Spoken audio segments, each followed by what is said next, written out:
berarti ada manusia selain Yesus yang tidak mewarisi dosa Adam. Oh enggak, dia mewarisi. Tapi karena dia berpindah tempat di surga, dan ada hukum, kalau di surga itu 1 hari sama dengan 1000 tahun, jadi dia tetap hidup, Bang.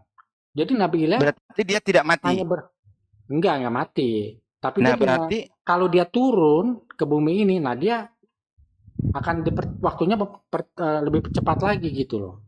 bukan Paham ya? masalah waktu. Masalah, saya kan tadi pertanyaan nanya Nabi Musa nih. Nabi Iya, Musa warisi dosa Adam, makanya mati. Kan begitu. Oke. iya, betul, iya. Nah, kemudian Nabi Elia, dia manusia mewarisi dosa Adam, tapi Iya, tidak mati. Kira-kira di karena mana? dia angkat, Bang. Karena dia diangkat. Dia nggak Siapa yang dibunuh. angkat? Ya Tuhan, Bang. Oke, Tuhan yang Karena dia, angkat. karena dia berada di Berarti berlaku tidak berlakunya dosa Adam itu, dosa waris itu adalah di tangan Tuhan kan? kalau kita diangkat semua gitu maksudnya. Iya. Oke, di Alkitab Nabi Elia diangkat oleh Tuhan sehingga tidak berlakulah upah dari dosa waris. Kalau hari ini Tuhan mengangkat kita semua, maka tidak berlaku juga dosa waris itu. Ternyata dosa waris itu dihapuskan, tidak dihapuskan di tangan Tuhan. Tuhan siapa? Tuhannya Yesus. Ini kita ngomong berandai-andai ya Bang ya. Bukan berandai-andai. Kan iya. Hari ini, cek data. Hari ini ini cek data loh. Iya, hari ini itu berlaku. Kenapa? Alkitab itu sudah dikanonkan. Sehingga orang yang diangkat ke langit, dia tidak lagi mewarisi dosa Adam. Kalau demikian, berarti dosa Adam itu hapus, dosa waris itu hapus bukan karena disalib, tetapi karena tangan Tuhan. Sebelum penyalipan ada seorang manusia yang namanya Elia yang diangkat menjadi nabi, dia tidak mati. Dosa waris tidak kekal.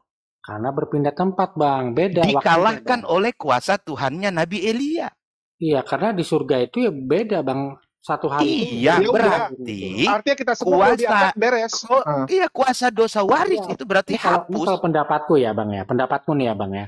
Silakan, boleh. Artinya saya akan berusaha untuk menggali lagi pendapat abang itu begitu. Maksud saya, kalau kita berbicara dosa waris, anak itu adalah pernyataan Tuhan untuk melepaskan kita dari dosa waris. Sebelum peristiwa Yesus, ada seorang bernama Nabi Elia.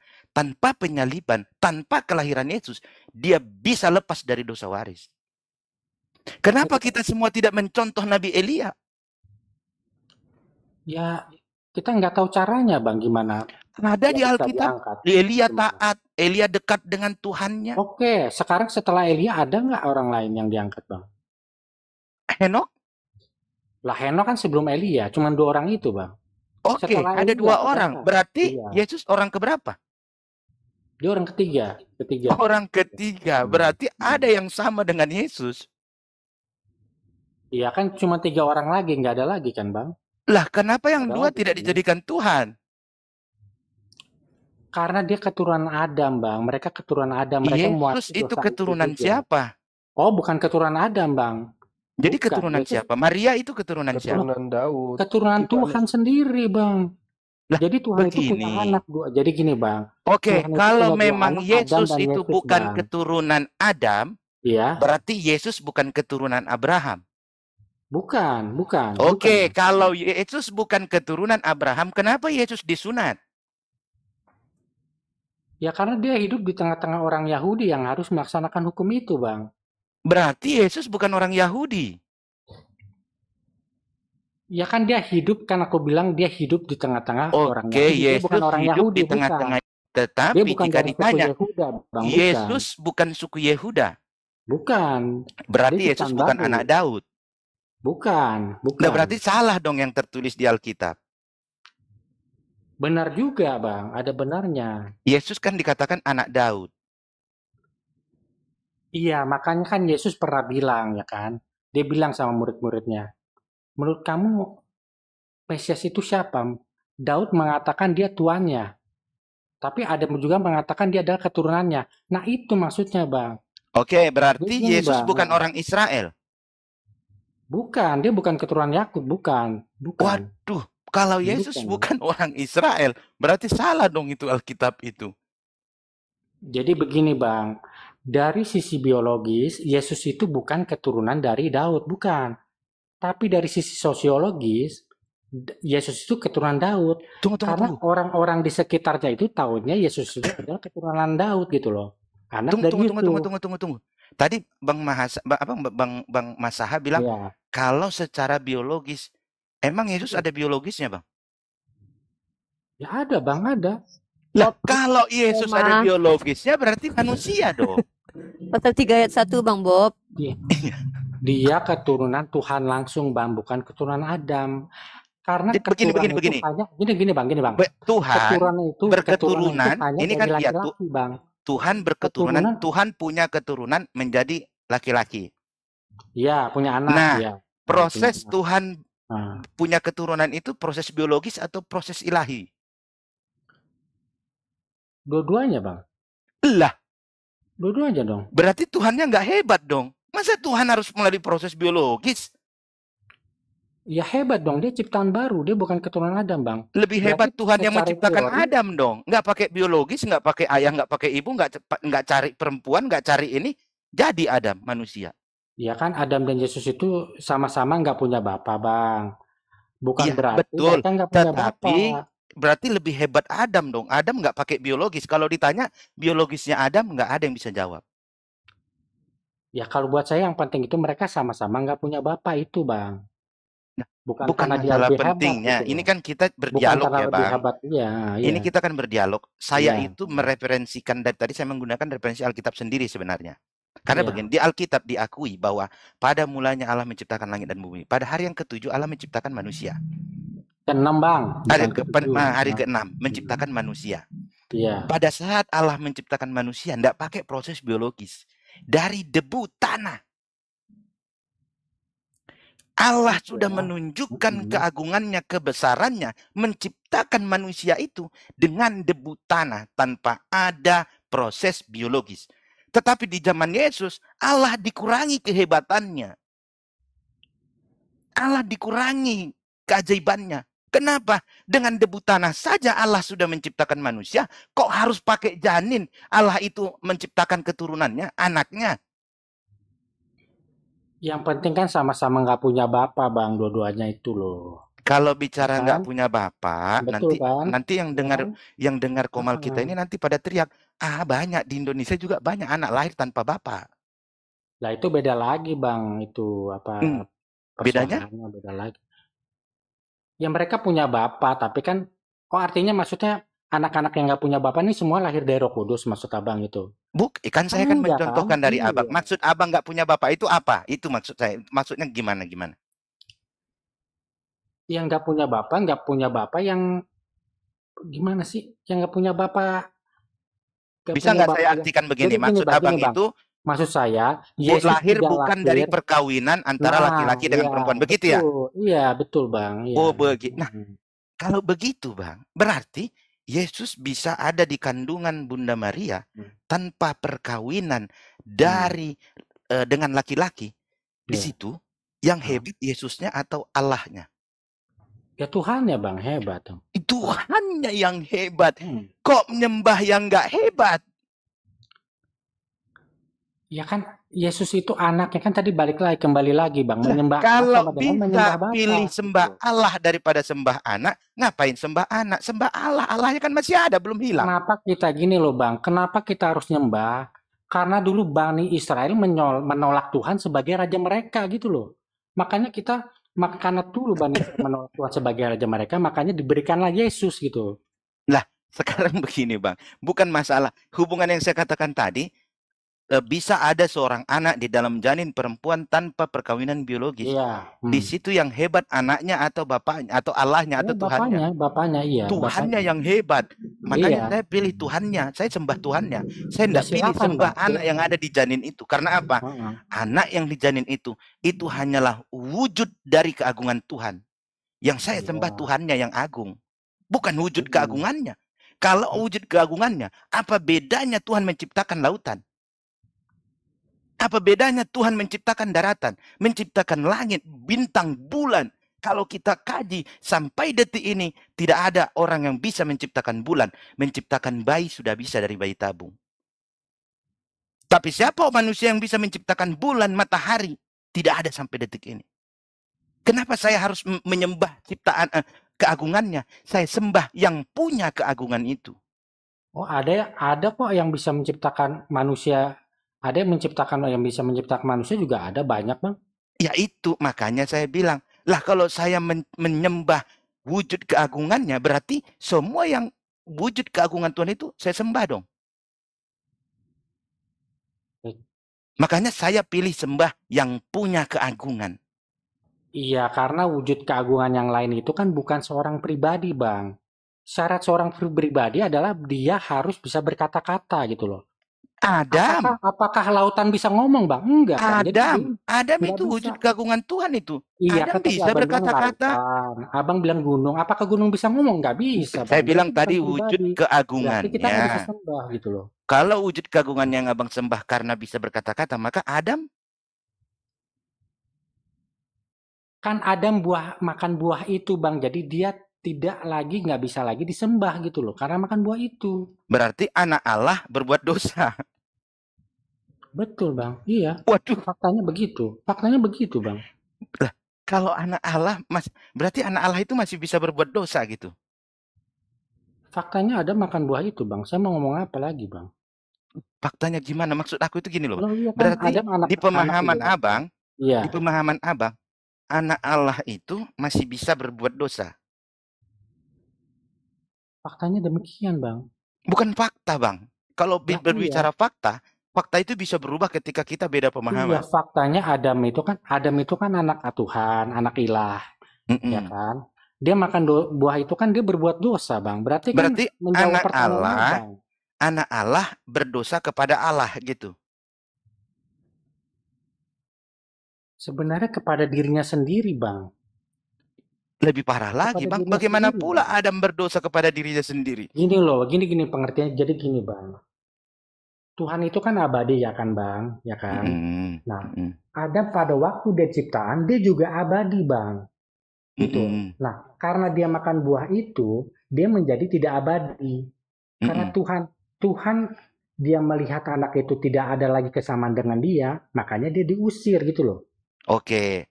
Kalau ke situ lagi nanti, Bang. Nanti aku tanya lagi nanti di Alkitab, Bang. Iya.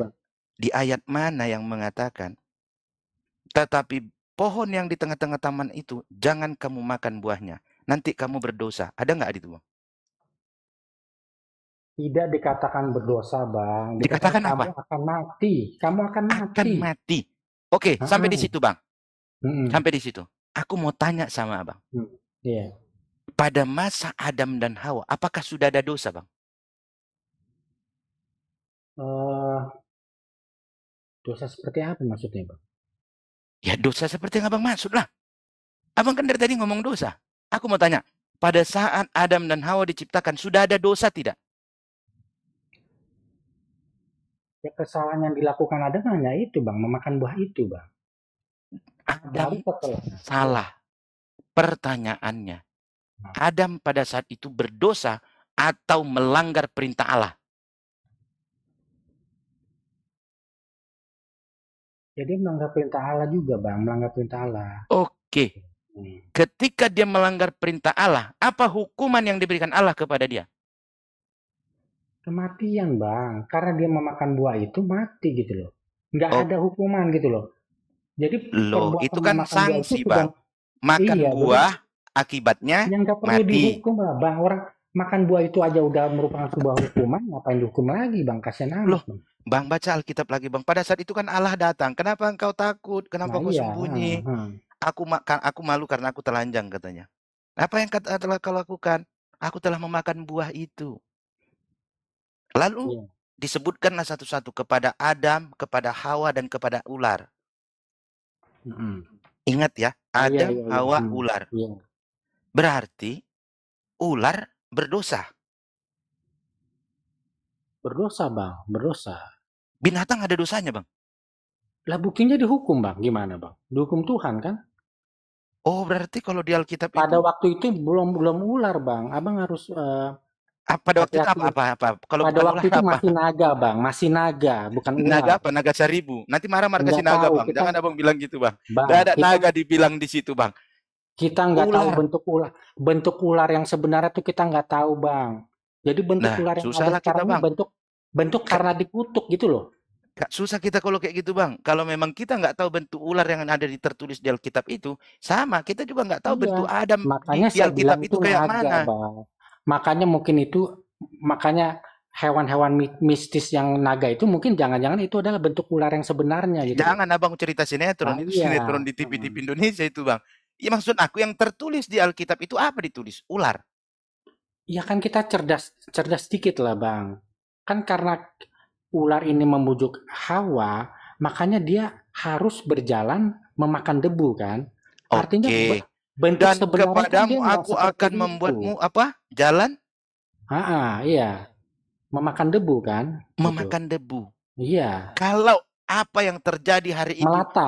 Adam jatuh ke dalam dosa, maka pada saat itu juga ular jatuh ke dalam dosa karena peristiwanya sama, Bang. Pertanyaannya, adakah binatang yang berdosa? Ya, ular itu kan membujuk berdosa Bang Bob, dong ini itu, Bang. sepertinya Salah, sudah Bang. semakin melebar ke hujung ini, Bang Bob. Nah, kan Izin ular itu menengahi sedikit ya. berdosa, Ini Bang. sudah sampai ke hujung ini, udah sampai ke hujung. Kita langsung to the point aja, Mas Saha. Gimana, Bang? Kamu katakan ketika misal menyembah Yesus itu sama dengan menyembah Bapa. Iya, Bang. Iya. Nah, Betul, Bang. menariknya begini, kan Yesus sendiri yang berkata, mengutip, kamu harus menyembah Tuhan Allahmu dan hanya kepadanya. Tahu kata hanya kan? Hanya itu kan the only, satu-satunya. Hanya kepadanya kamu harus berbakti. Itu kan satu kalimat yang jelas menurut saya itu. Artinya di posisi itu, kalau Yesus itu merasa bahwa dengan lewat dia juga bisa kepada Bapa, kenapa narasi itu dia ucapkan ketika ditanya, eh, hai guru yang baik, hai yang engkau yang baik, dia kan menolak itu, yang baik hanya Bapa. Maksudnya kenapa Karena ndak Alkitabiah Yesus. gitu dalam berbicara, Mas Saha? Oke. Ini tafsir saya, Bang ya. Pendapatku pribadi ya, Bang. Yesus mengatakan seperti itu karena pada waktu itu dia belum menerima hak kesulungan, Bang. Dia belum dibangkitkan dari orang mati gitu loh. Iya, jadi teori-teori baru terus bermunculan dari Mas Saha. Satu lagi, Mas Saha. Ketika misalnya contoh ya, eh, ini posisi Yesus kalau dia dianggap sama gitu. Contoh misalnya ketika ibu daripada Yakobus dan ibu daripada Yohanes itu minta kepada Yesus kedudukan di kerajaannya nanti, itu kan di posisi kiri dan di posisi kanan. Apa yang Yesus katakan di saat itu? Itu hak otoritatif Bapakku. Anda bayangkan loh, Yesus berkata, kerajaanku tidak di dunia ini tapi di surga. Iya kan? Artinya ini bercerita tentang konsep ukhrawi ya, konsep masa depan, konsep di akhirat sana. Di posisi di akhirat saja sana, Yesus tidak berani memposisikan diri sama gitu. Bahwa posisi pada masa itu nanti, itu adalah hak daripada Bapaknya. Terus bagaimana bisa Masaha datang dari mana dengan menyembah Yesus itu sudah sama dengan menyembah Bapa. Bang, kayaknya itu ayat itu bunyinya nggak seperti itu, Bang. Coba bagaimana bunyi yang Kayaknya waktu benarnya itu gimana? Yesus bilangnya begini, Bang. Nah, Barang siapa yang ingin menjadi besar di antara kamu, kamu harus melayani yang lain gitu. Ingat aku begitu, Bang. bukan. Itu versi yang saya baca, itu versi sebenarnya. Jadi dia minta, Bang Bob tahu cerita itu kan, ketika ya kan apa sih, ibu dari Yakobus dan Yohanes itu minta dua posisi di kerajaan Tuhan nanti. Atau masa pernah baca nggak? Pernah, Bang, ya. Ya itu. Seingat aku tuh kelanjutannya seperti itu, Bang.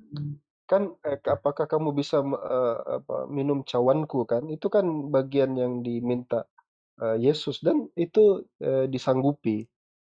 Terus tetapi kata Yesus, hak tentang itu ya, di posisi sebelah kanan dan di sebelah kiri itu bukan hak prerogatif dia.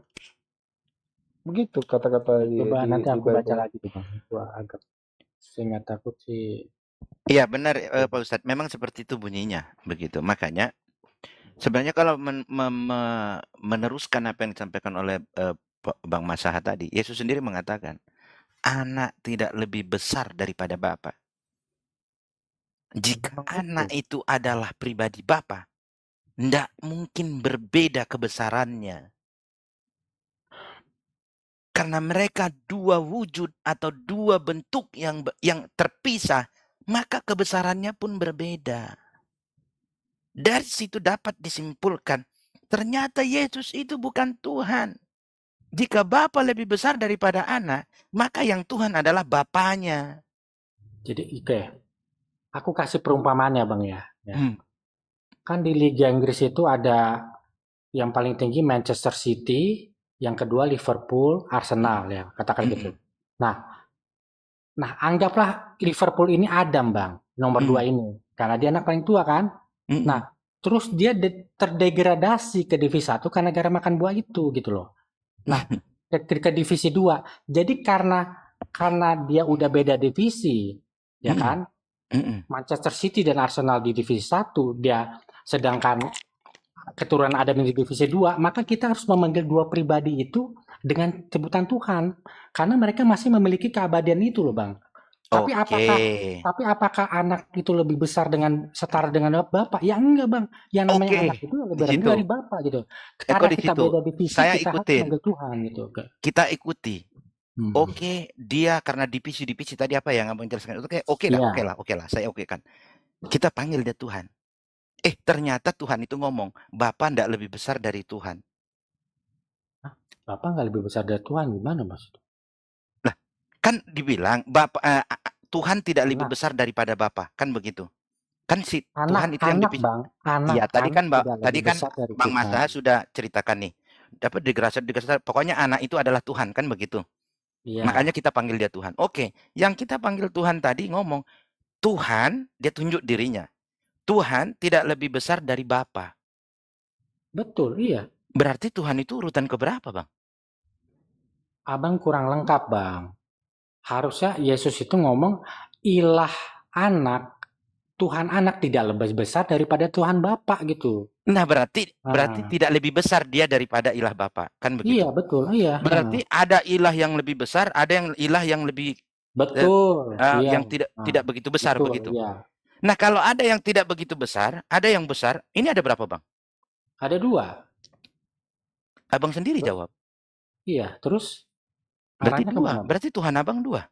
Ya enggak Bang, kan sekali lagi hubungan mereka ini adalah Bapak dan anak. Saya tengahin lagi dikit. Hubungan mereka ini Bapak dan anak. Bang Masaha ini tidak percaya Yesus itu Tuhan. Dia juga tidak percaya tentang kesetaraan. Dia percaya itu Adam kedua karena begini. Menurutnya Yesus itu sehakikat juga dengan Bapa. Ini memang agak aneh doktrin denominasinya Masaha ini. Dia unik sendiri, spesial lah ya, martabak gitu. Jadi atas dasar kekekalan itu, bahwa karena Adam itu sudah terdegradasi dari Liga Inggris tadi, jadi dia sudah tidak bisa dikategorikan sebagai Adam kedua gitu. Artinya dia harus diambil posisinya oleh Yesus. Begitu ya Mas Saha ya. Gini Mas Saha, kalau berarti poinnya di sini kepada tadi kan sudah dibahas Elia, dibahas Henokh. Elia, Henokh dua-dua diangkat Tuhan, dua-dua tidak mencicipi kematian, tetap dianggap itu sebagai yang tidak termasuk terkualifikasi karena katanya kalau kembali ke dunia lagi meskipun narasi itu tidak ada, itu dia akan mati gitu. Nah sekarang ini saya kasih satu lagi sebelum ke Bang Bob. Melkisedek nggak punya bapak, nggak punya ibu, nggak punya awal hidup sampai nggak punya akhir kematian. Ayo, gimana? Ya, kalau Melkisedek tuh buat aku itu Syam Bang sebenarnya. Syam anaknya Nabi Nuh loh. Wah itu asumsi dong. Nggak bisa gitu dong. Nggak bisa gitu. Ini kan kayak kamu maksa dari tadi bahwa Yesus harus sendiri. Dikasih contoh Adam nggak mau, Elia nggak mau, Henokh nggak mau. Kasih Melkisedek tambahan. Iya karena polanya tuh nggak boleh pecah Bang. Polanya gitu. Jadi di perjanjian baru tuh ada pola. Ada pola Adam, Ibrahim, dan Tuhan sendiri gitu loh, Bang. Apa Ya, polanya, pola Bang? itu siapa yang buat gitu loh. Nah, Pola itu siapa yang buat? Itu kan gini, kamu ini Bang, seperti Bang. gini. Sedikit Mas Aha, sepertinya kamu itu sudah punya pattern tentang kebenaran versi kamu sendiri. Sehingga apapun yang bisa menguatkan alasan itu benar, itu kamu pakai gitu. Mengidahkan alasan-alasan yang justru sebenarnya bisa membantah pattern yang kamu yakini itu. Kalau Nah, kita Jadi bicara begini, tentang Bang. keabadian kan Melkisedek itu iya betul. nggak ada awalan, nggak ada akhiran tuh. Ya udah kira. Nggak Ada ada satu bapak, nggak lagi. ada ibu. Kalau kita Ada satu pelajari lagi ya. lagi Coba. kitab Henok, itu Metusala. Itu nggak tahu matinya kapan. Matusala kan umurnya 969 tahun, Bang. Itu Ada umurnya dia. Tetapi kalau kita baca kitab Henok, The Book of Henok, Oh, iya. itu Metusala nggak tahu itu kapan matinya. Dia dilihat orang di usia terakhir 600 tahun. Tetapi apakah Metusala ada mati atau meninggal itu nggak ada dijelaskan. Gitu loh. Nah, tetapi itu tadi seperti disampaikan Ustadz Alwan itu. Kalau Bang Mas Saham satu doktrin yang tidak mengakui Yesus itu Tuhan, saya rasa kita sudah tidak punya tempat lagi di kekristenan, Bang. Siapa, Bang? Ya, orang yang tidak mengakui Yesus sebagai Tuhan. Tapi masih malu-malu kucing, Bang Bob. Ini, Masalahnya Bang. itu tadi. Bang Bob ini Muslim atau Kristen ya, Bang? Saya Nasrani. Oh, Nasrani. Oh, iya. Abang mau tahu Nasrani? Aduh, gimana ya? Aku sebenarnya udah bolak-balik ngomong gini loh. Jadi tuh Yesus itu Tuhan, kita panggil dia Tuhan, karena dia ciptaan baru yang tidak mewarisi dosa waris buah kudi itu, Bang. Artinya dia masih memiliki keabadian seperti Adam dulu sebelum makan buah kudi itu. Oke, begini. Berarti yang dimaksud dengan Bang Masaha itu, Yesus sebagai Tuhan itu adalah Jesus Lord. Kyrios, iya. Iya, immortal kayak Lord atau God? Lord. Saya sepakat. Saya juga, Yesus itu Lord. Iya, tapi setengah-setengah dia, Bang Bob. Setengah-setengahnya itu. Iya, kenapa Bang Masaha harus takut mengakui itu? Sembah Yesus itu masih masuk kategori. Jadi ada apa ya? Ambigu juga sih ini Masaha ini. Nah, tahu nggak Bang Mahesa, Bang Masaha itu? Bedanya Lord dengan God. Lord itu makhluk, Bang. Lord itu makhluk. Dia juga sepakat makhluk. Yes. Iya. Kalau God nggak makhluk. Kalau abang menyembah Lord, ngapain abang sembah manusia? Ya udah kembali abang ke zaman Romawi dulu, abang sembah kaisar Romawi. Sebentar ini Bang Bob kok benar Kristen atau gimana nih? Kok agak aneh. Saya kan jawab, saya ini Nasrani. Abang mau tahu nggak Nasrani itu apa? Baca Al-Maidah 82. Apa tuh, Bang? Itu di KTP ada nggak agama Nasrani itu ada nggak, Bang? Di KTP tuh.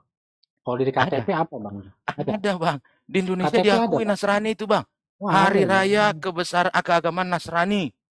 Kaum Nasrani, apa ya, saudara kita apa yang beragama Nasrani, Indonesia mengenal itu. Kenapa? Karena itu dikenal dalam Al-Maidah 82. Kalau abang cari, Bang, di dalam Al-Quran, Kristen nggak ketemu, Bang. Di dalam Al-Quran itu hanya ada dua. Ya, yang pertama Yahudi dan Nasrani atau Ahlul Kitab. Agama abang di KTP apa, Bang? Agama abang? Nasrani. Nasrani? Mana ada KTP Nasrani, Bang? Lah, di KTP saya ada. Abang mau saya buatin KTP agamanya Nasrani? Enggak, coba kasih lihat, Bang. Kasih lihat. Jangan nanti kena Bennett. Jangan, nggak boleh. Saya udah pernah dulu nunjukin KTP ke Bennett. 7 hari nggak bisa live. Nggak ada, Bang. Di Kementerian Agama tidak ada Direktorat Jenderal Nasrani itu nggak ada, Bang. Ada, Bang. Nggak ada, Bang. Saya mau tanya sama Abang. Kalau memang itu nggak ada, Parmalim aja penganut kepercayaan sekarang ada. Oh, jadi tulisannya penghayat kepercayaan. Bukan. Maksud saya biar ini kan menambah informasi ke Bang Masaha. Sekarang itu ada. Iya, memang ada gitu loh. Ya, Mm-mm. berarti yang di KTP Adam tulisannya apa, Bang? Pengkepala. Nasrani. Oh, Nasrani KTP-nya. Iya, Oh, iya. iya, Abang iya. mau nanti saya buatin sini biar aku urusin. Ya. Itu. Ya. Nah, kembali Bang ke pembahasan tadi. Kalau memang Abang seperti itu, kenapa Abang nggak punya tempat, Bang? Sama seperti saya. Saya itu nggak ada tempat di Kristen karena saya menganggap Yesus itu Lord, bukan God. Kan ada saksi Yehova juga, saksi Yehova Unitarian. Masuk nggak? Kalau saksi Yehova sama sekali menolak Yesus. Ya, Itu dia sama sekali menolak Yesus. Beda dengan apa yang keajaiban keagungan Yesus itu. Kenapa, Yesus itu Umi? bukan Lord gitu. Sama seperti perantara doang gitu. Bang Bob, Silakan Uni. Ya Uni. Mas Aha bikin sekte sendiri aja dia, Masaisme. Masaisme. Iya, nanti. Dan Bob, dia beda sendiri loh Bang Bob, dibilang Unitarian. Kan? Nggak boleh Bang Masaha. Nanti Abang nggak ada tempat Bang. Kasihan Abang sendiri Bang. Bang. Ya, bikin gereja sendiri aja lah. Aku punya satu pesan ya dari sahabat Rasulullah itu, Ali bin Abi Thalib. Ini mungkin bisa Bang pertimbangkan. Dia ngomong begini Bang. Aku mengenal Allah itu gampang karena di dalam tubuhku ada roh yang dititipkan Allah kepadaku. Tetapi aku sampai kepada Allah itu melalui Rasulullah. Yang terpenting hari ini Bang Masaha, Abang sampai kepada Allah itu bagaimana caranya? Kita hari ini bukan bagaimana mengenal dan hidup. Iya, bagaimana kita gampang Bang, kita ini nggak bisa lepas dari Sang Pencipta. Sama ketika Nabi Ibrahim mencari tahu siapa penciptaku, siapa yang menciptakan langit, dia akhirnya ketemu Bang. Tapi bagaimana Abang sampai kepada Sang Pencipta Abang itu problem yang harus kita pecahkan hari ini Bang. Hidup itu bukan kesempatan Bang, hidup itu peluang. Abang tahu nggak nama bapaknya Yesus siapa Bang? Yesus nggak punya bapak Bang, gimana saya mau bilang? Nama Tuhan deh, nama Tuhannya orang Kristen tahu nggak semua? Jelas Bang Masaha kalau sama Bang Bob. Namanya Ilah Bapa, namanya Ilah Bapa. Betul lah. Bang Bob itu jelas-jelas kalau ngomong. Allah. Bapak atau Tuhan? Allah. Bukan. Siapa? Bukan. Namanya Ayaha, Asyari Ayaha atau Ayahanda Bang. Oh iya Mak. Itu namanya. Itu bahasa apa itu Bang? Bang, itu sebutan atau nama? Itu Aheye, Esher, Aheye itu. Itu Asyari Ayaha namanya Bang. Itu sebutan atau nama? Ayahanda atau Ayaha. Itu nama pribadi, itu proper name. Itu proper name. Proper name. Nah, baru tahu kan? Nggak tahu kan? Nah, iya, aku kasih tahu. Saya tahunya karena saya orang Batak. Dulu saya diajarin namanya yang menciptakan Yesus itu Jehovah. Itu bahasa Bataknya. Jehovah itu bahasa Batak, Bang. Bukan, ya. Nah, bahasa Batak, kalau kita baca Alkitab berbahasa Batak, di situ dikatakan Jehovah si Parmahanau. Gitu ya. Jehovah si Parmahanau. Namanya Jehovah. Enggak, saya agak aneh. Coba diulang katanya, karena pendengaran setahu saya Eheye, Esher, Eheye. Bukan Bang, bacanya bukan gitu Bang. Ayahanda, asar Ayahanda. Nah, itu berdasarkan apa itu? Ini memang Masaha, you're the best. Keren Masaha. Jadi kalau Ustadz Alwar, siapa nama Tuhan siapa ya? Siapa nama bapaknya Yesus? Saya akan jawab dengan tegas, namanya Ayahanda Bang. Atau Ayah. Iya. Maksudnya diambil dari mana gitu loh. Iya. Aku panjang nih ngejelasin Bang. Harus. Enggak apa-apa lah. Di ayat Alkitab gitu, di ayat Alkitab. Ya, coba mana, baru gitu. kali ini pula mendengar itu Bang. Ya karena kalau tafsir itu kan aku adalah aku itu ya. Ehye, Asher, Ehye. Iya. Ehyer, Hajar, itu betul. Saya pernah dengar itu, bukan ayah itu. Ayah itu ya, kayak bahasa Indonesia ayah. Kalau diputar bisa kena itu. Ehye diputar Eyehe. Jadi ayah. Ayah Anda, jadi Tuhan Bapak, Tuhan kamu. Ayah Anda. Ayah Anda di Kota Medan itu Bang. Jauh itu. Kalau ayah Anda di Medan jadi bapak kau. Bapak kau. Coba di mana di mana dikutip tuh supaya kita tengok dah sama-sama. Ya ini nanti kembali lagi ke ini sih Bang, apa dasar-dasar aksara Ibrani Bang jadinya Bang. Aku panjang Jadi ngejelasinnya. Bang Tapi Mahesa, memang ayatnya aja dulu di itulah mana. salah satu yang membuat kita itu, tapi bagus dengan begitu Bang, dengan tidak adanya tempat bagi orang di dalam kekristenan, ketika dia tidak mengakui Yesus sebagai God tetapi Lord, dia nggak punya tempat. Maka abang harus cari tempat Bang. Nggak mungkin abang tidak sampai kepada Sang Pencipta. Bang Bob, saya jadi kepikir gini, kami di Muhammadiyah itu kalau panggil orang tua itu harusnya manggilnya ayahanda. Nah Banyak iya. Tuhan kami. Kami memanggil Tuhan banyak. Ayah. Jadi iya Jadi serius Bang sebenarnya Masa. tuh, Kalau di Muhammadiyah tuh harus panggil ayahanda kita. oh bagus itu Terbiasa. Bang. Bagus Jadi Bang. mungkin Ustadz, begini, makanya saya dulu waktu baca Alkitab, ya, saya itu bertanya begini, kenapa Yesus memanggil Bapa? Sementara di Perjanjian Lama, Bapa tidak dikenal. Ternyata setelah saya kaji-kaji lagi, ternyata itu konsep pengajaran, itu cara teori mengajarkan, Bang. Karena begini, saya pernah baca cara pengajaran begitu begini. Berdoalah engkau seperti engkau bermohon atau mengeluh kepada Bapamu, Pak, aku lapar. Agar tidak ada pembatas. Agar tidak ada pembatas. Kan begitu, Bang. Itu dulu saya pelajarin, Bang. Ternyata dari sejak zaman Rasulullah itu sudah diajarkan oleh Rasulullah. Makanya orang sholat itu bersujud itu tanpa batas kepada Allahnya. Kepada Allah Subhanahu wa Ta'ala. Itu Bang Masaha. Gitu loh. Jadi konsep-konsep seperti itu ternyata setelah saya dalami ada di dalam Islam. Konsep pengajaran begitu ada. Bahkan dalam Islam itu tidak ada batas, Bang. Abang bersujud, berdoa itu langsung. Karena Rasulullah bilang apa? Jarak terdekat antara manusia dengan Allah itu ketika bersujud. Itu sangat dekat, Bang. Sekarang aku nanya, Bang. Kalau aku bersujud kepada Bapakku, apakah itu artinya aku menyembah Bapakku? Atau apa artinya itu aku menjadikan Bapakku itu Tuhan? Begini. Ini yang harus aku sampaikan. Begini loh, Bang. Kalau ditanya, bersujud itu menyembah. Iya. Karena bersujud itu adalah bentuk manusia merendahkan dirinya di hadapan penciptanya. Cara merendahkan diri kita di hadapan Allah Subhanahu wa Ta'ala itu adalah dengan bersujud. Kenapa dengan bersujud? Kepala, Bang, bagian tubuh manusia yang paling mulia. Tempat mahkota diletakkan.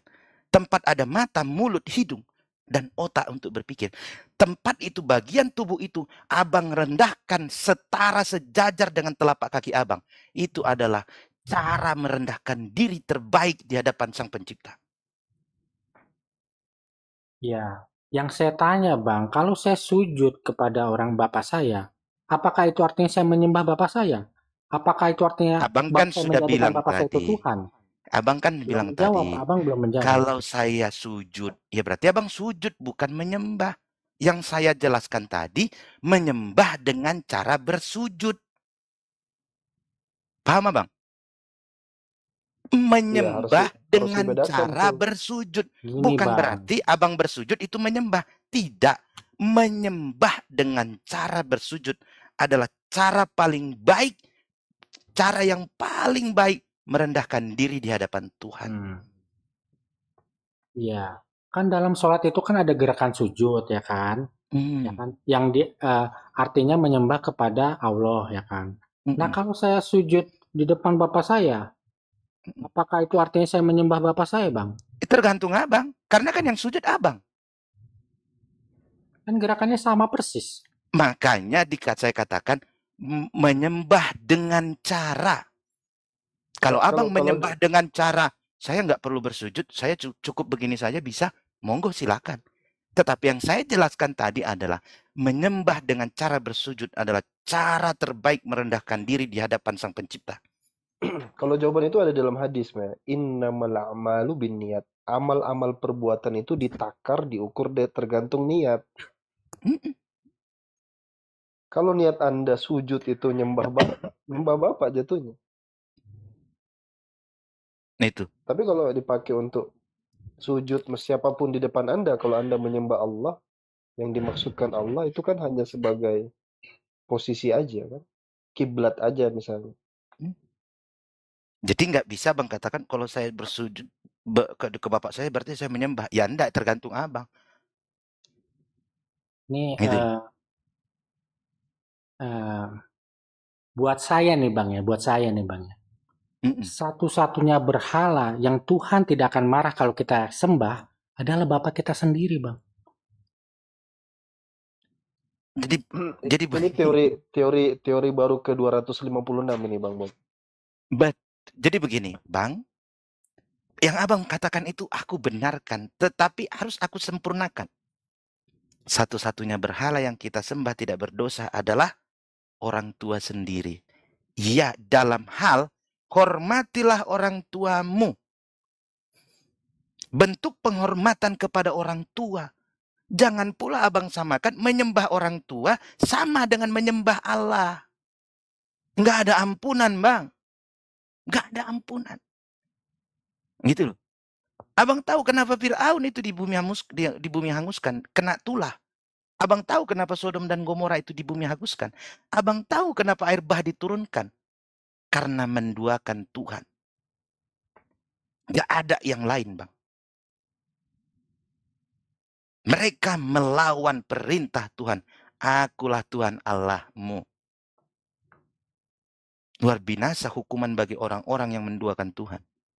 Luar biasa. Dosa zina masih bisa kita minta ampunan. Akui dosamu. Dosa mencuri masih bisa bertobat. Membunuh masih bisa bertobat. Tetapi menduakan Tuhan tidak ada ampunan. Selesai, see you, goodbye. Neraka upahmu. Ya, kecuali yang kita itu adalah Bapak kita sendiri, Bang. Karena doa betul, Abang menyembah kita, dalam Bang. hal menghormati, bukan dalam hal menduakan Tuhan. Loh, masa kita mau menduakan Tuhan yang jadi kita samakan komposisi, kita menyembah orang tua, kita sungkeman, kita sujud, kita cium tangannya. Kita itu lebih didengar daripada doa kita, Iya, Bang. makanya saya bilang, Bang, karena dalam Bapak itu lebih dekat ke Tuhan dari sisi hierarki gitu. Betul, dalam hal menghormati. Karena apa, Bang? Orang tua itu masuk dalam perintah. Hormati orang tuamu. Makanya, Bang, tahu nggak, Bang? Bedanya menghormati orang tua di Kristen dengan di Islam. Ini menurut saya. Bang, di Islam, kita berbakti kepada orang tua itu, Bang. Bukan semata-mata karena dia orang tua kita, Bang. Tetapi karena Allah itu tadi, Bang. Mau orang tua kita itu orang gila sekalipun, Bang. Orang bisu, orang bodoh, orang lumpuh, orang penyakitan. Kita tetap harus berbakti. Karena apa? Kita menjadi anak yang berbakti kepada orang tua itu. Itu karena Allah, Bang. Karena ada perintah. Itu bedanya. Yang saya temukan gitu loh, Bang. Gitu loh. Jadi kalau kita berbakti itu agar kita itu di hadapan Allah menjalankan perintah. Luar biasa kan, Bang? Jadi bukan hanya semata-mata karena orang tuanya. Sering kita itu ketika orang tua nggak sejalan dengan kita, ngapain masa orang tua ngurusin urusan rumah tangga anaknya? Begitu kalau anak mau berbakti, tapi berbakti karena orang tuanya. Tapi ketika kita berbakti karena Allah itu tadi, karena perintah Tuhan itu tadi, mau urusi rumah tanggamu, mau ngikutin kau ke kamar mandi, tetap kau harus berbakti. Karena apa? Itu perintah bos. Itu perintah Sang Pencipta. Kau tidak jalankan, selesai, out. Urusan bagaimana karakter orang tuamu, itu urusan yang kasih perintah. Tapi perintah itu jadi kau anak yang berbakti. Siap komandan, aku berbakti, ini orang tuaku. Mau orang tuaku itu kayak manapun, tetap coba Abang pahami di mana di dalam di kekristenan ada seperti itu, Bang. Ya, kita berbeda di sini, Bang. Nah, ini kan kita dialog ini ya, Bang ya. Kan saling berbagi ya, Bang ya.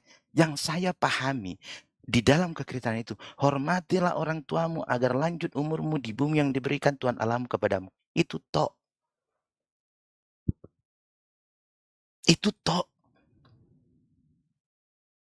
Jadi kalau saya nggak mau panjang umur, nggak usah saya hormatin orang tua, biar aja lah cepat mati. Orang hidup juga, aku juga uang nggak ada, kerja nggak ada, nganggur, lebih bagus aku mati. Nggak perlu aku hormat orang tuaku. Begitu kan? Tetapi di dalam Islam, Bang, nggak seperti itu. Nggak seperti itu. Selesai kau nanti di dunia, kau di akhirat, sudah kau jalankan. Kau menjadi anak yang berbakti ke orang tuamu. Apa mau kita jawab, Bang?